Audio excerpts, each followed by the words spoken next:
Olá pessoal do canal, tudo bem com vocês? Estamos aqui então na nossa segunda aula, né? Aí o nosso segundo vídeo sobre a relação fé e saber, fé e ciência, né? Mas eu prefiro ainda fé e saber, como eu já expliquei no primeiro vídeo. Então assim, ó, moçada, essa segunda aula eu gosto de pensar numa aula sobre epistemologia. Olha que palavra bonita, né? Epistemologia é um pouco da ciência sobre o saber, ou a ciência sobre o conhecimento, ou a filosofia sobre o saber, tá? Como que a gente pode pensar a relação entre o saber e a fé, tá? Eu posso voltar, gente, e dar um exemplo, por exemplo, lá na Grécia Antiga, né? Naquele vídeo que eu já falei um pouco para vocês sobre o mito e o logos, né? Que vocês viram um pouco atrás lá no canal, já tem uma explicação, tá? A gente às vezes olha assim e fala, lá na Grécia Antiga a filosofia rompeu com o mito. Ela rompe com o mito, mas não necessariamente rompe com a religião, né? Lembra que eu falei para vocês que lá na Grécia, agora o que os filósofos querem? Muitos deles querem explicar a própria ideia dos deuses, ou a própria ideia da religiosidade, a partir de um elemento racional, né? Isso não é problema nenhum. Essa ideia de que agora eles não acreditam mais na religião tem muito mais a ver com a explicação positivista da fé, tá?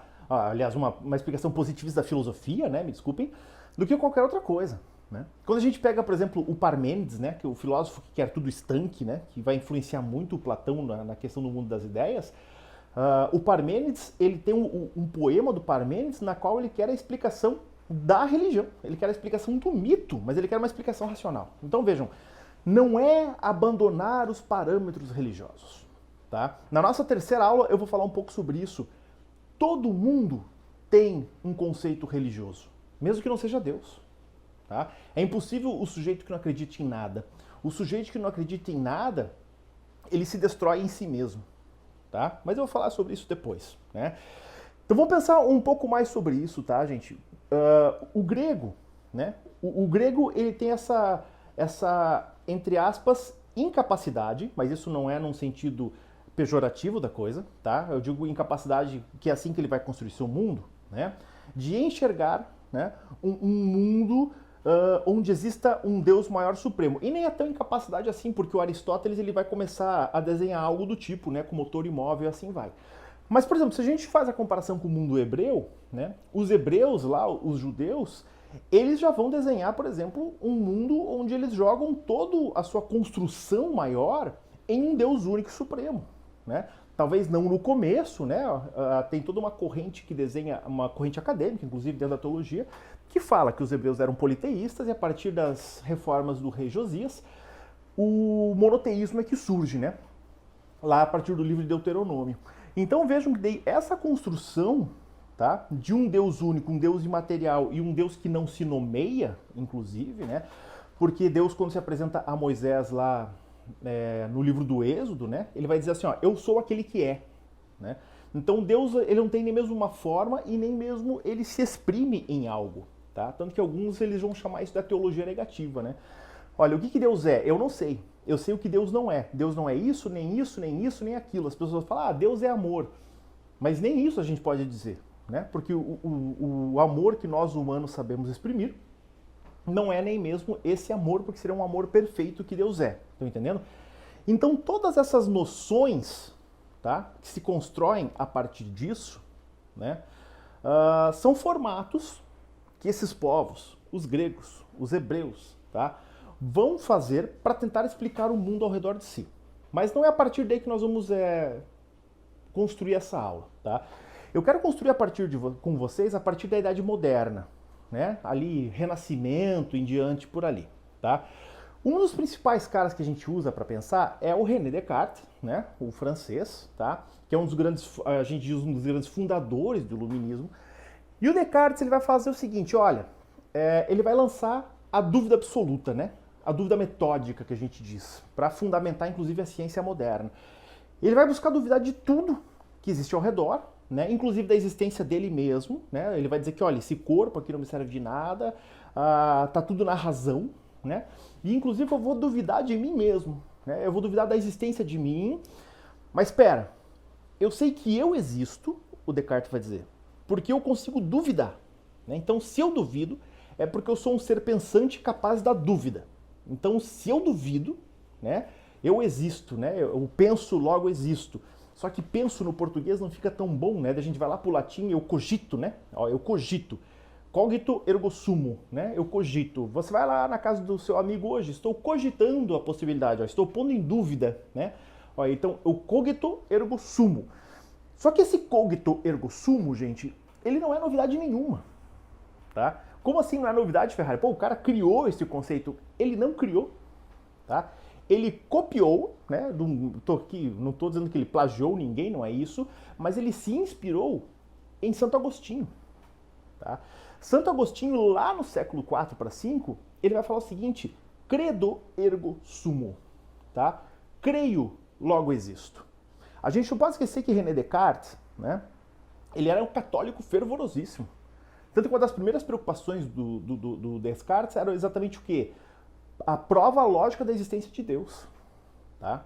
Então, a partir disso, ele vai fazer o quê? Ele vai pegar Agostinho, né? Assim como Agostinho, ele vai falar assim, olha, eu tenho que crer primeiro em Deus, tá? E a partir disso, criar todas as existências lógicas do mundo, né? Agostinho nunca negou que a lógica e a razão eram fundamentais para entender o mundo à sua volta. Estão vendo aí a fé e o saber? Né? Agostinho não acreditava no mundo porque Deus quis isso, Deus quis aquilo. Não, Agostinho ia dizer, eu tenho que entender. Tanto que Agostinho vai fazer a construção de tempo, a construção de Estado, né? A cidade de Deus, a cidade dos homens, tudo a partir da lógica. Tá? Mas primeiro por quê? Porque ele cria. Né? Cria. Acreditava, né? Porque ele acreditava em Deus, vamos colocar aí. Agora, a grande diferença do Descartes é que Descartes é um homem que escreve pós-reforma. Né? E qual que é a grande questão da reforma? A reforma ela descentraliza a questão da igreja. Agora não precisa mais daquele filtro da igreja católica que foi imposto, né, pelos 1000 anos de Idade Média, e agora eu posso pensar a partir de mim enquanto indivíduo. Tá? Então agora eu estou descentralizado. Né? Eu não preciso mais dessa coisa. Então, pera, agora não preciso mais necessariamente crer. Tá? Eu posso crer, claro, mas antes eu tenho que duvidar até mesmo de Deus. Porque a crença, tá? Ela só, pro Descartes, né? Olha que interessante. A crença, ela só pode acontecer a partir da dúvida. Né? Então ele vai inverter o polo de Santo Agostinho, tá? Que falava, olha, credo ergo sumo, né? Eu creio, por isso existo, e vai dizer cogito ergo sumo, tá? Duvido, né? Ou cogito, eu penso, né? Por isso eu existo. Tá? Então, na base cartesiana, gente, está, né, uma inversão do polo da crença, tá, para o pensamento. Né? Mas não é uma negação, tá? De forma alguma. Né? O Descartes ele não é contrário ao Agostinho. Não, pelo contrário. Tá? Eles vão em conjunto, certo? Eles vão em conjunto. O teólogo alemão Paul Tillich, ele vai falar o seguinte, né? Ali do século XX, o Tillich ele foi orientador de doutorado do Theodor Adorno, da Escola de Frankfurt, né? Ele vai falar o seguinte, olha, na raiz de toda crença tem que existir uma dúvida profunda, né? Senão do que vale a crença, tá? Se você não duvidou profundamente a primeira vez, você é um carneiro, né? Você acredita cegamente. Você só pode realmente acreditar depois que você duvidou profundamente, tá? Então percebam, depois do Descartes vai vir quem? Vai vir o Hume, né? E aí o Hume, ele vai, depois não, né? Claro, muito depois, porque o Descartes ele vai fundar a base do racionalismo, e aí vai vir os empiristas, né? Com o Bacon, o John Locke, e o ápice do empirismo, vamos dizer assim, que é o Hume, né? E o Hume, ele vai fazer uma questão muito interessante, claro que eu vou falar aqui de maneira muito simplificada, né, gente? É muito mais profundo, muito mais complexo do que isso. Mas o Hume, ele fala o seguinte, né? Quem disse que existe a lei da gravidade? Né? Ele fala assim, ó, a gente vê os objetos cair tanto, cair tanto, cair tanto, mas quem comprova mesmo que existe a lei da gravidade? Será que a gente não está tão acostumado a ver as coisas caírem que a gente se condicionou a acreditar que as coisas caem? Tá? Parece meio assim, tipo, Ferrari, nada a ver. Não, não é nada a ver. Tá? Porque até o Hume, a gravidade era uma lei que Newton falou. Olha, o Newton disse, todas as coisas caem. Então, aparentemente existe uma força que tudo puxa. Né? Mas é isso? Entenderam? Aparentemente existe uma força que tudo puxa. E daí, depois do Newton, vieram lá os outros astrônomos e tal, e falaram, realmente, então, se tem uma força que tudo puxa, é porque nós estamos puxando a Lua, né? A Terra está puxando a Lua. Mas por que a Terra não, né? Por que a Lua não vem direto para a Terra? Porque ao mesmo tempo que puxa, ela empurra. Então, ó, a lei, né, de atração e repulsão lá, segunda ou terceira lei de Newton, né? Para toda força existe outra em igual, aliás, em sentido diferente. Mas, gente, tudo isso, tá? Naquela época, inclusive, era tudo teoria. Vocês estão entendendo? Não havia nada. Hoje, com instrumentos espaciais e tal, a gente sabe, né? Hoje já está tudo medido e a gente, ufa, tá, né? Hoje a gente já tem certeza disso. Mas naquela época era tudo teoria. Tá entendendo? E aí o Hume disse, quem disse que isso é assim? Tá? O Hume, ele vem com uma pedrada na ciência moderna que é a seguinte: vocês têm fé no que vocês estão dizendo. Olha só que interessante essa provocação do Hume. Né? Ele fala assim, vocês não têm certeza, vocês têm fé. E o Hume, ele, assim, ó, ele joga um tijolo na vidraça dos racionalistas. Porque ninguém comprovou. Uma coisa é eu ir lá, pôr uma água para ferver e pôr um termômetro e ver que a água ferve a 100 graus. Beleza, eu comprovei. Outra coisa é eu lá no século XVIII comprovar que realmente tem uma força que puxa e que daí empurra com a mesma, né, com de sentido diferente, com a coisa toda. Agora, e aí? Tá?